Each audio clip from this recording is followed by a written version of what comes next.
आज के समय में लोग अपने दुख से कम दूसरों के सुख से ज्यादा परेशान हैं। एक दूसरे के हाथ पकड़ने के बजाय एक दूसरे की पैर पकड़ने की कोशिश करते हैं ताकि उसका पैर पकड़ के खींच ले, वो आगे न बढ़ने पाए। लोग दूसरों के देख करके ज्यादा परेशान रहते हैं। आज की कहानी में कुछ ऐसा ही होता है। एक औरत अपनी जिंदगी जीने के लिए एक छोटी बच्ची की जिंदगी बर्बाद कर देती है। वो छोटी बच्ची इस दुनिया को छोड़ करके चली जाती है।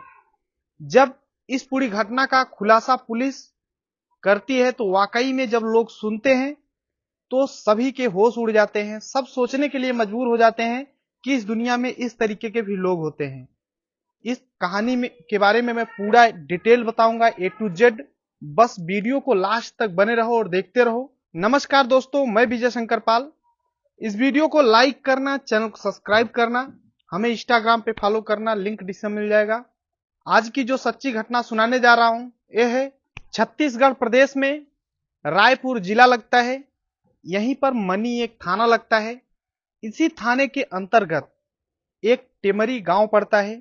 यहीं पर एक व्यक्ति रहते हैं जिनका नाम है मनोज साहू। मनोज साहू जिसकी उम्र 26 साल है। इनकी पत्नी है जिनका नाम नीलम साहू है।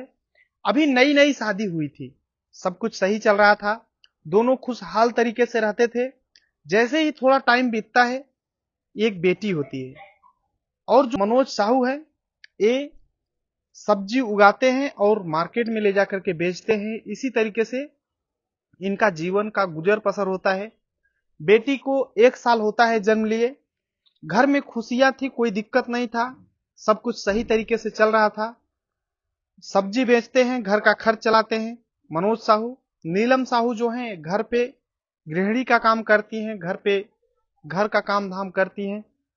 जैसे ही 1 साल बीतता है, बच्ची 1 साल की होती है।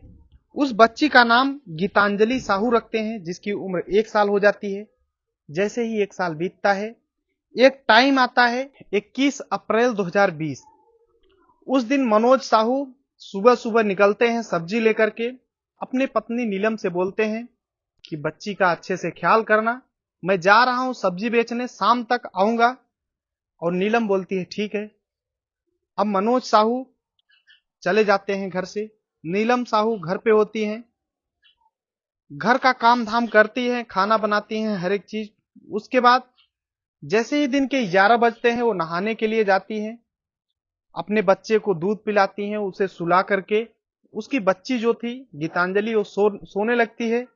उसके बाद नीलम साहू नहाने के लिए चली जाती हैं, अंदर से दरवाजा लॉक कर लेती हैं। और जैसे ही कुछ देर बाद नहा करके बाहर निकलती हैं, देखती हैं कि उनकी बेटी जहां पर लेटाई थी वहां पर है नहीं। तो सोचती है कि शायद पड़ोस की जो आंटी हैं वो ले गई होंगी। तो अपना कपड़ा चेंज करती हैं, पहनती हैं।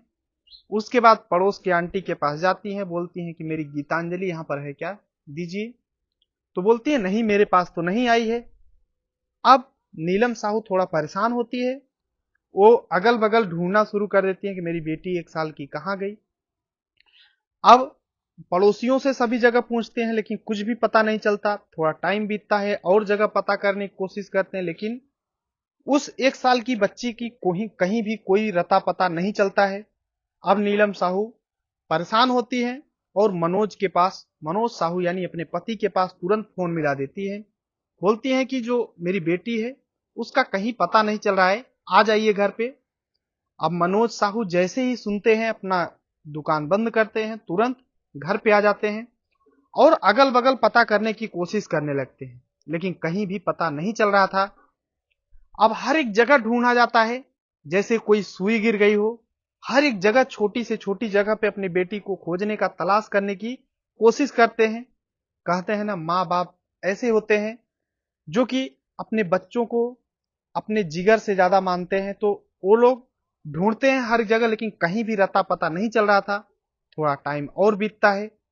नीलम साहू और मनोज साहू दोनों सीढ़ियां चढ़ करके छत के ऊपर आते हैं और जैसे ही छत के ऊपर आते हैं सब जगह ढूंढने की कोशिश करते हैं लेकिन कहीं उस बच्ची का पता नहीं चल रहा था। तभी मनोज साहू ध्यान देते हैं कि जो छत पे टंकी है पानी वाली, वहां पे सुबह तो ढक्कन लगा था लेकिन अभी ढक्कन लगा है उसके ऊपर दो लकड़ी के गुटके रखे हैं वजन वाले। तो सोचते हैं आखिर यहाँ पे लकड़ी का गुटका आया कैसे। वो तुरंत जाते हैं दौड़ते हुए और उस लकड़ी के गुटके को हटाते हैं और टंकी का जो ढक्कन था उसे खोलते हैं। उसके बाद जब देखते हैं तो उनके होश उड़ जाते हैं, क्योंकि वो जो 1 साल की बच्ची थी वहीं पर थी, थोड़ा थोड़ा सांसें चल रही थी, यानी वो खत्म जैसा हो चुकी थी। लेकिन फिर भी माता पिता का मन नहीं मानता, उस बच्ची को उठा करके सरकारी अस्पताल में ले जाते हैं। वहां पे डॉक्टर जो होते हैं वो देखते हैं कि इस बच्ची का देहांत हो चुका है, यानी इस बच्ची ने दुनिया को छोड़ करके चली गई है। अब वहां पे जो उसकी माँ होती है नीलम, वो चीख चीख करके रोना शुरू कर देती है जैसे उसे पता चलता है कि मेरी एक बेटी हुई और उस दुनिया के छोड़ करके चली गई। चीख चीख करके जब रोने लगती है तो जो डॉक्टर होते हैं, जिस तरीके से लोग बताते हैं कि टंकी का ऊपर से ढक्कन बंद था, हम लोग खोले तो डॉक्टर को भी समझते देर नहीं लगी कि इस लड़की को यानी किसी ने डाल करके ऊपर से ढक्कन बंद कर दिया है। तुरंत पुलिस को फोन कर दिया और पुलिस आती है मौके पर और पूछताछ जांच स्टार्ट कर देती है। घर पे आती है, छत पे, सभी जगह पुलिस मुआयना करती है। उस बच्ची को अपने कस्टडी में लेकर के पोस्टमार्टम के लिए भेज देती है। पोस्टमार्टम का रिजल्ट आ जाता है 24 घंटे के अंदर और उसमें पता चल जाता है कि इस बच्ची का दम घुटने की वजह से मृत्यु हुई है। अब पुलिस जांच पड़ताल में लग जाती है कि आखिर इस बच्ची को किसने मारा है, क्योंकि किसी ने तो मारा है। बच्ची, छोटी बच्ची, टंकी में तो जा नहीं पाएगी और फिर ऊपर से ढक्कन बंद था ये बताया जा रहा है। पुलिस नीलम से बार बार पूछताछ करने की कोशिश कर रही थी एक बार पहले। जैसे ही एक दिन बीतता है फिर से नीलम से पूछताछ की जाती है कि आखिर तुम्हें किसी के ऊपर डाउट है। तो नीलम बताती है कि मेरी जेठानी है जिसका नाम राजेश्वरी साहू है, उनके ऊपर डाउट हो सकता है, क्योंकि वो बहुत ज्यादा तांत्रिक के पास जाती हैं और झाड़ फूंक जैसे काम कराती हैं, तो ऐसा हो सकता है। अब पुलिस जैसे इस तरीके से सुनती है, तुरंत राजेश्वरी साहू जो औरत है उसके घर पे जाते हैं तो उसके घर का दरवाजा बंद मिलता है।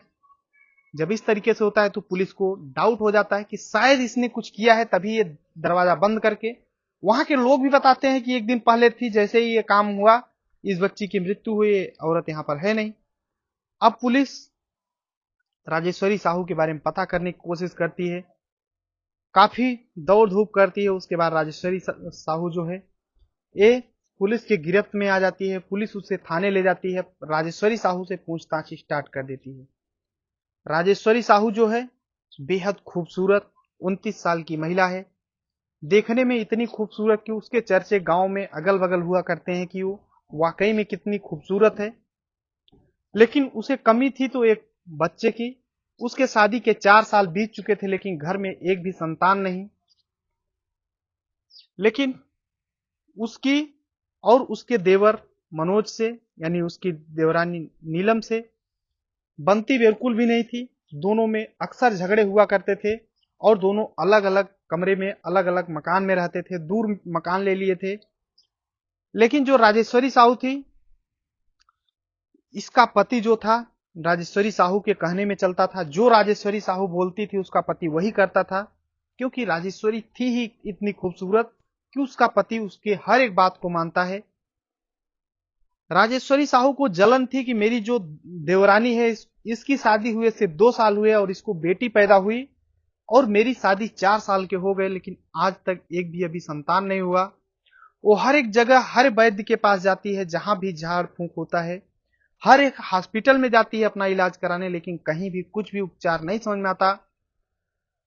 वो अलग रहती थी। 4 साल हो गए शादी के लिए लेकिन एक भी बच्चा नहीं हुआ। घर में शांति थी, लेकिन बगल में उसका देवरानी है और देवर है, उनके बेटी हो गई है, उनके घर में खुशियां हैं जिन्हें देख करके सहन नहीं कर पाती है और ये एक फैसला लेती है कि इसकी जो बच्ची है, हमारी खुशियां नहीं हुई हैं तो मैं बगल की जो मेरी देवरानी है इसी की ही खुशियां को मैं छीन लेती हूं। और एक दिन देखती है कि उसकी देवरानी यानी नीलम नहाने के लिए जब 11 बजे चली जाती है तो देखती है उसकी बेटी बाहर सो रही है। वो तुरंत उसे उठाती है, सीढ़ियां चढ़ती है और ले जाती है टंकी में डाल करके, ऊपर से ढक्कन बंद करके और लकड़ी के गुटके रख करके, ताकि बच्ची छटपटाए भी तो बाहर ना आ पाए, और फिर वहां से चली जाती है।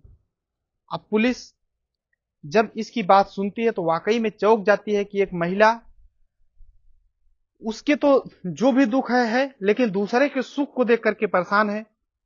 अगर इसके बच्चे नहीं थे तो ये चाहती तो आज के वैज्ञानिक टेक्नोलॉजी के सिस्टम में एक एक टेक्नोलॉजी है जिससे बच्चे हो सकते हैं। अगर ऐसा भी नहीं हो सकता तो दूसरों के बच्चों को गोद लेकर के अपना समझ करके उसे पालन पोषण कर सकते हैं। बहुत से रास्ते हैं, लेकिन जो इसने राजेश्वरी ने जो फंडा अपनाया था ये वाकई में गलत था, शर्मनाक था और इसकी सजा मिलती है।